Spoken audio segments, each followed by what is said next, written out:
Pierre Valentin, ça fait un moment qu'on n'en avait pas parlé. Pierre Valentin, on en a parlé, c'est lui qui avait fait l'anatomie du wokisme et l'analyse de l'idéologie woke, qui a donné une playlist qui est assez fondatrice, on va dire, de toutes les vidéos que j'ai pu faire autour du wokisme. Il y a une dizaine de vidéos. Le lien est dans la description si vous voulez savoir quelles sont les origines du wokisme, quelles sont les prérogatives du wokisme, qu'est-ce que c'est vraiment la définition du wokisme et qu'est-ce que cela implique dans la société. Il y a un autre article qui est sorti récemment autour de Pierre Valentin qui s'appelle « Le wokisme punit l'Occident pour ses vertus ». Et dans cet entretien est assez intéressant et j'ai envie de vous en faire la lecture.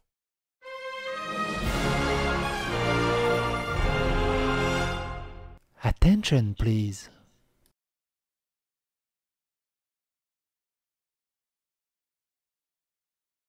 Chers lecteurs, je vous propose aujourd'hui un entretien avec Pierre Valentin, essayiste et contributeur régulier au Figaro, qui a récemment publié Comprendre la révolution woke chez Gallimard.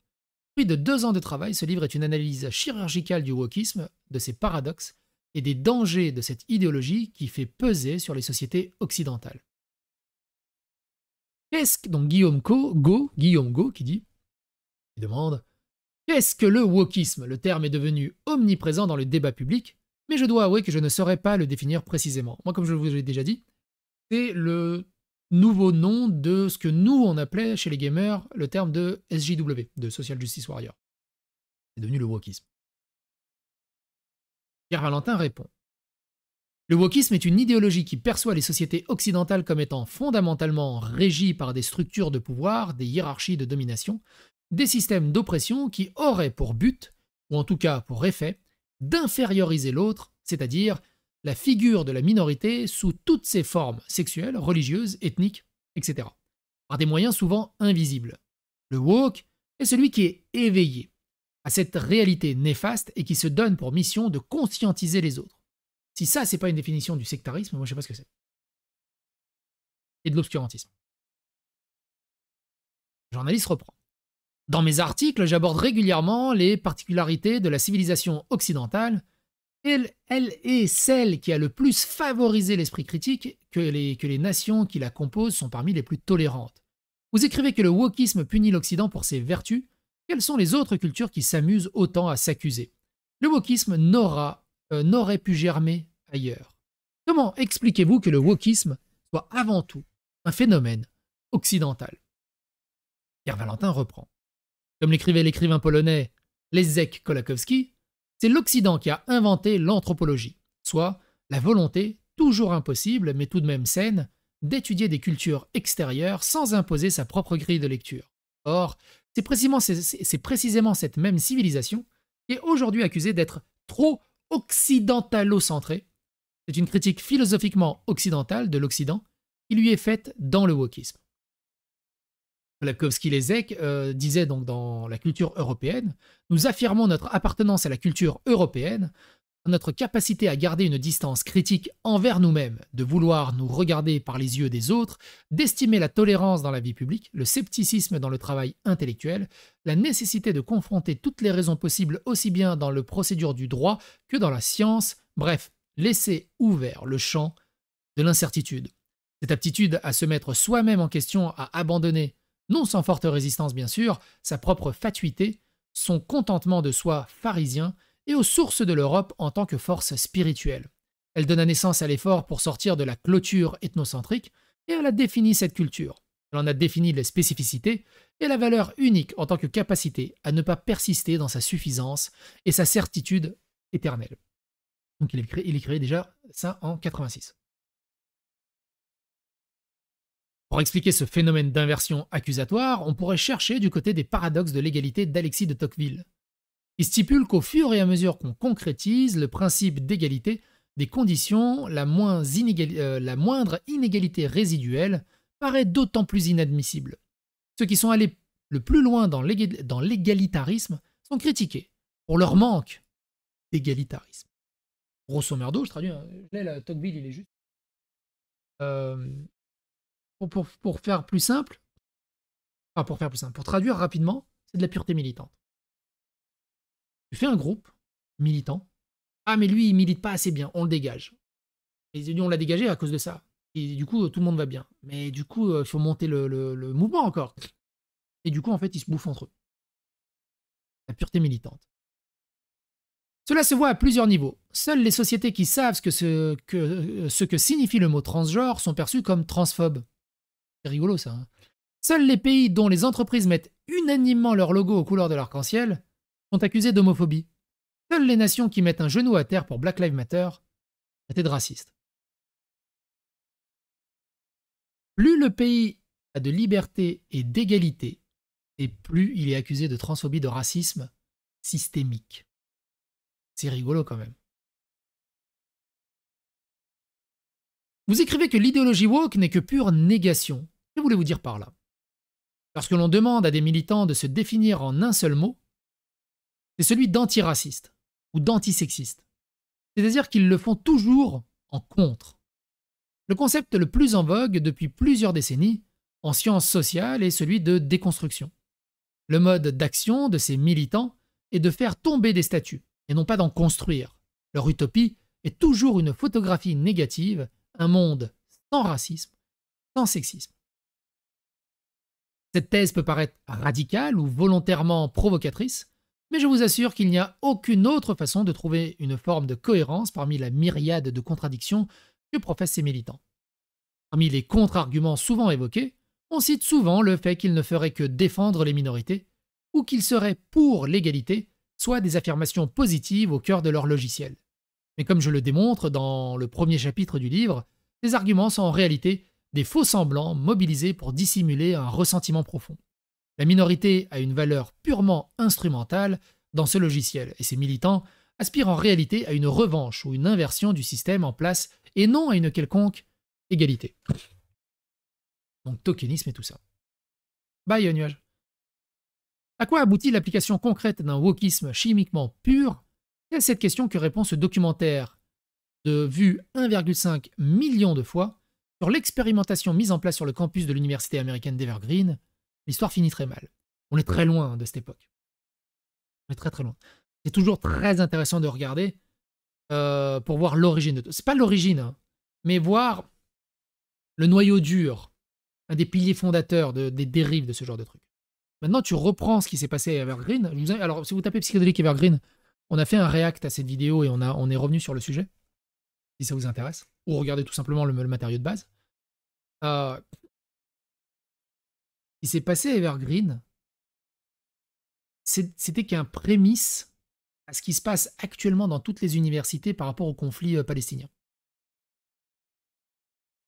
Il y a une escalade hallucinante. Un des dangers du wokisme, c'est que vous vous appelez la médiocrisation. C'est-à-dire vouloir faire passer l'inclusion avant la compétence. Avez-vous des exemples de cette dérive en France ou à l'étranger?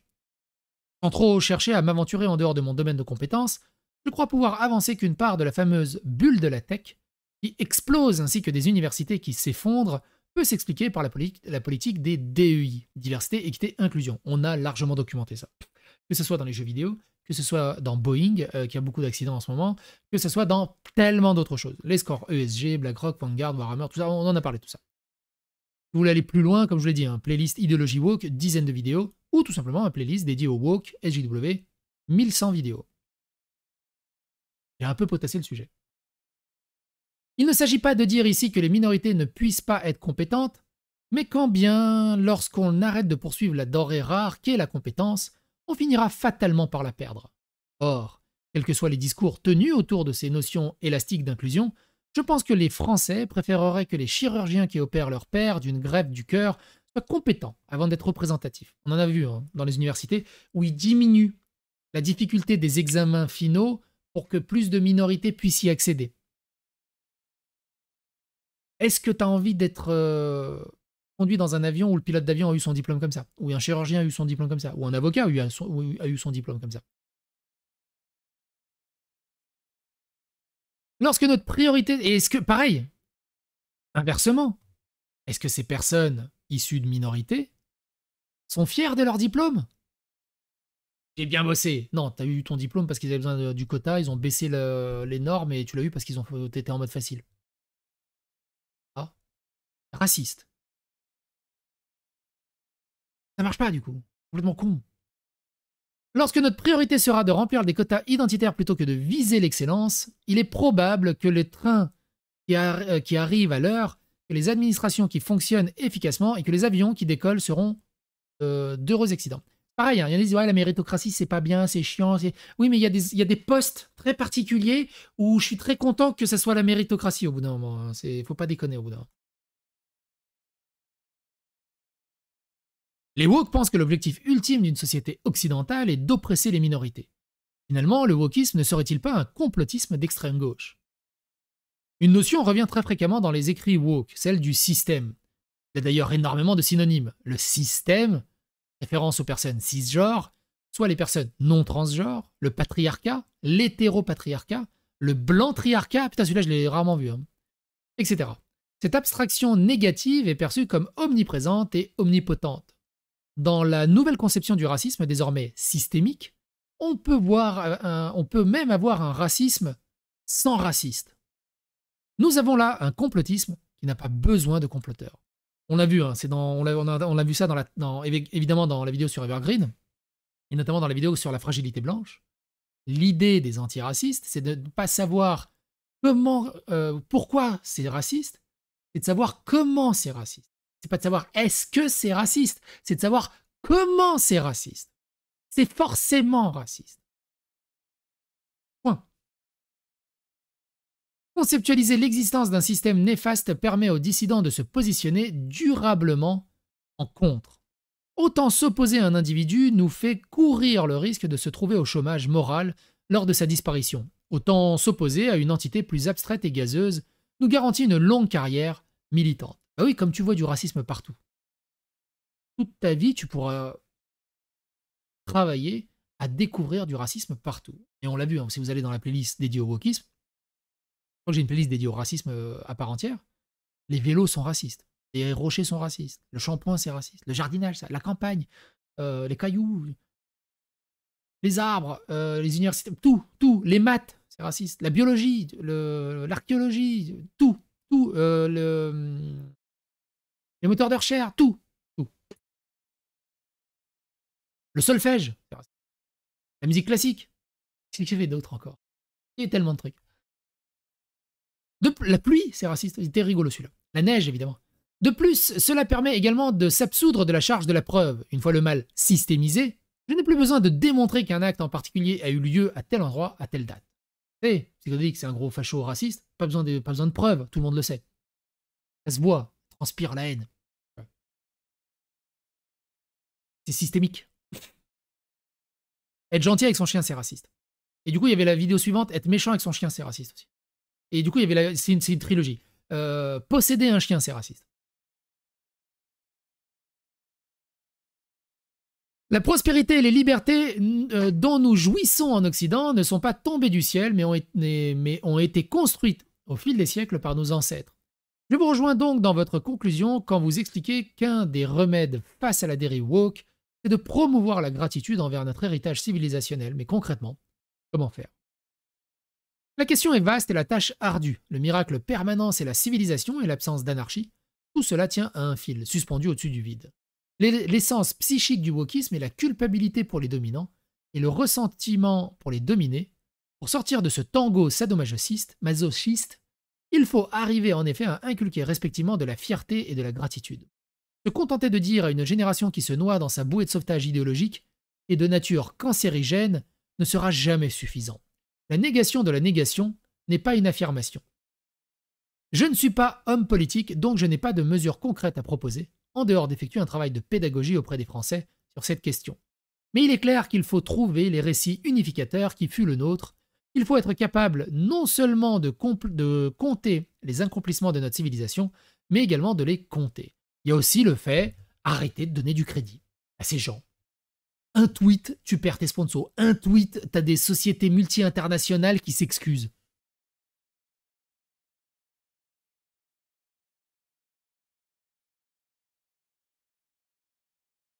Je partage votre constat et me permet... C'est pareil, tu sais, t'as Anne Boleyn, biopic sur Anne Boleyn, reine d'Angleterre dans 8, qui casse une actrice noire. Et des gens disent, mec, c'est juste un biopic, c'est juste une actrice, ça va, ça va. Non, ça va pas. Je partage votre constat et me permets de recommander à notre lecteur certains de mes articles récents sur ce grand conteur de civilisation que sont l'helléniste française Jacqueline de Romilly sur l'Occident, sur ce que l'Occident doit à Athènes, ou à l'historien britannique Tom Holland. J'en connais un autre, moi, de Tom Holland. Sur ce que l'Occident doit au christianisme. Merci pour cet échange, Pierre Valentin. Merci pour l'invitation, ce fut plaisir. C'est un entretien qui est très intéressant. Donc c'est un site qui s'appelle Chronique Occidentale, que je ne connaissais pas, le lien est dans la description. Vous voulez découvrir, si vous voulez lire de votre côté, au calme. Et vous, est-ce que vous pensez qu'on s'en sortira de tout ce bordel? Je pense que le pire est à venir. Et en attendant, tout ce que vous pouvez faire, c'est faire rayonner la psychosphère, rejoindre la psychosphère. Et bon courage à vous.